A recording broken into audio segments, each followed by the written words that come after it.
and was rumored to have spent a year motionless, meditating under this tree, without eating or drinking. People came in their thousands from India or Nepal to bow to the one they believe is the reincarnation of Buddha. He became known the world over. Then suddenly, in May 2006, he disappeared, without trace, until he recently reappeared just as mysteriously. No one knows what happened. A miracle or a hoax? What is the true story behind the little Buddha?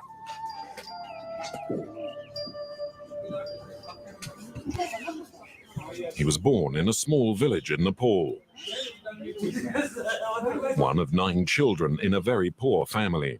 His mother, Maya Devi, remembers when he was 8 years old, he already wanted to be a monk. When he was a little boy, he used to follow the monks. He liked religious sites. He liked temples. When he was 13, he left for a monastery in India. His family heard nothing more. Until one day, he was found meditating in the heart of this forest, under a giant banyan tree. And for the next 11 months, he remained rooted in the lotus position. Was he real? Then something incredible happened. In the middle of the night, some pilgrims saw the little Buddha in the middle of a fire. This extraordinary amateur footage clearly shows his monk's robes on fire and the young man apparently impervious to the flames. And then another mystery. He suddenly disappeared without trace.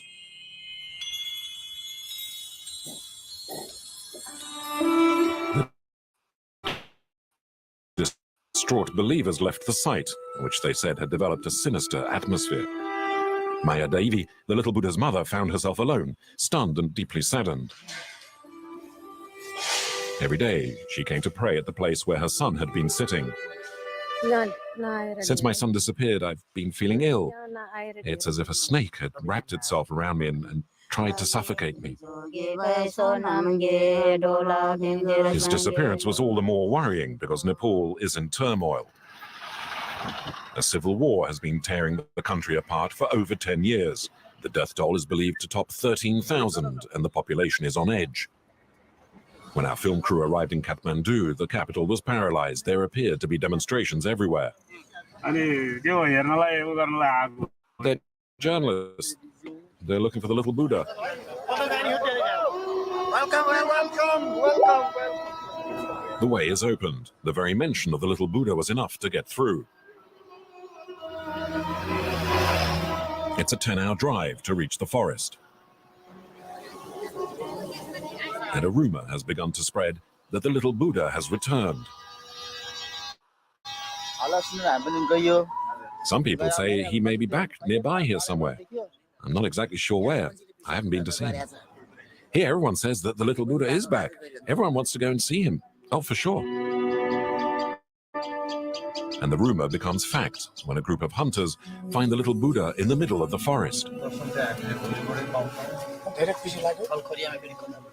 On hearing the news, villagers flocked to the site.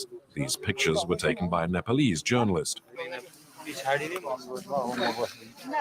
Make room! Keep back, don't push. They show the little Buddha talking for the very first time.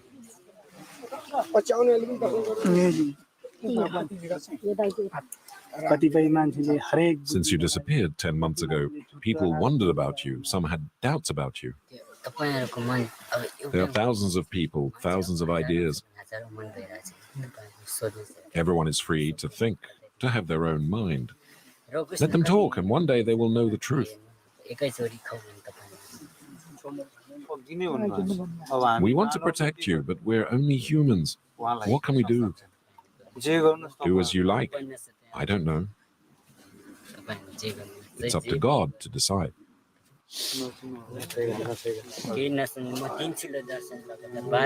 But you'll be able to see me from sunrise to sunset.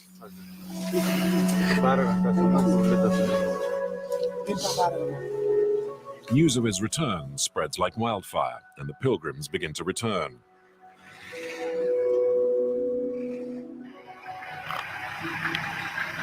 A winding trail leads deep into the forest, and police patrols are everywhere.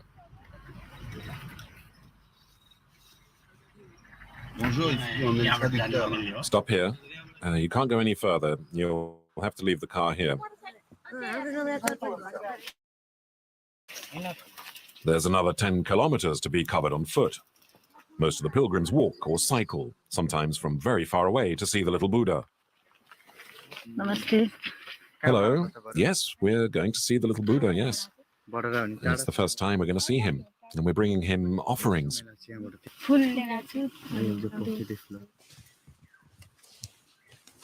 Under police escort, our crew reaches the sacred enclosure, and everyone has to take their shoes off, quietly. This man just saw the little Buddha. He appears illuminated. Yes, I saw the little Buddha. I think he's a great man. The first signs of devotion appear. Aside from the sound of footsteps, it's eerily silent. The pilgrims hoped to see the little Buddha, to touch him, to talk to him, but they were in for a surprise. Behind the roped-off enclosure that prevents anyone from getting too close, the young man had changed his appearance.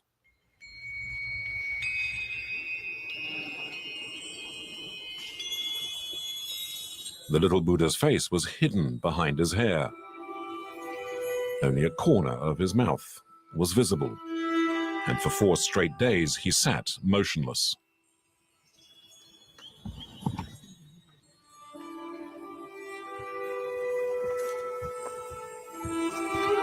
The pilgrims were praying, fascinated and almost frightened by his body without a face.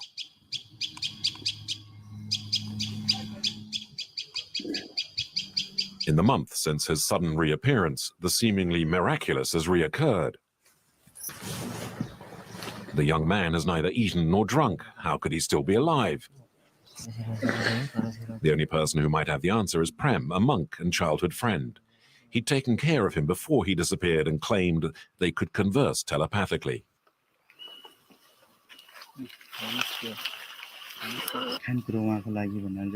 Does he drink? Does he eat? No. No.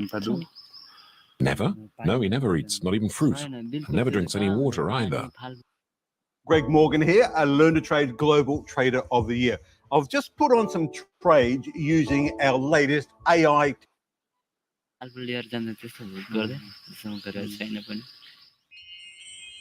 So, is it a hoax? We showed pictures of the little Buddha to Bernard Weisfeld, a nutritionist.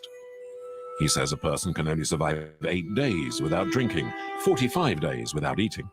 Well,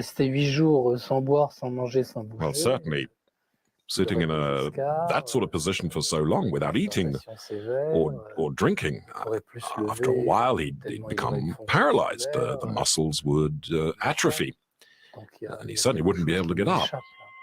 He'd die for sure. In Kathmandu, the Buddhist authorities also have their doubts.